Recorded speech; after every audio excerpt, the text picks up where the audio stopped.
Now to our Election Watch coverage. 24 hours from now, we will have results from a very long ballot this year. But we want to remind you on this election eve that even after you drop off your mail-in ballot, there are a few things that happen behind the scenes to make sure your vote is counted. One of the most important, signature verification. But what happens if there's a discrepancy, and how do you fix it? News 5's Maggie, Bryan in studio. You spoke with past and current election officials for a closer look at just how often this can happen. So what'd you find out, Maggie?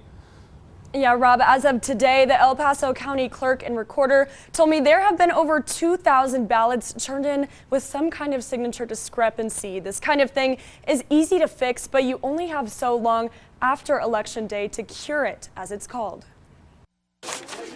One of the first steps to verifying a vote happens even before the ballot is taken out of its envelope. The first thing the judges do is they check to see if the signature matches the signature that's on file. Former Secretary of State Wayne Williams says the signature required on the back of a ballot envelope is there to prevent voter fraud. Until that signature matches, no ballot is counted in Colorado. A bipartisan team works together to compare that signature with ones in your previous records. In Colorado, every time that you interact with the driver's license office, every time you vote, that signature is a basis of comparison for your future signatures on mail ballots. If the signatures do not match, you'll get a letter in the mail saying you need to cure your ballot. One way to fix the issue is through the state's Text to Cure program. You can text the word Colorado to 28683. You'll then receive a link to fix the issues with your rejected ballot, which includes entering your voter ID number and sending a photo from a form of identification. The majority of Coloradans will never have to go through this process. As of today in El Paso County, only about 1.4% of ballots turned in had a signature or ID discrepancy. Both Williams and Griswold say younger voters will face the issue more than others. If you're younger, you haven't voted as much, so there's just less signatures to compare. And both agree there is no need to worry that your ballot was sent back because of who you voted for.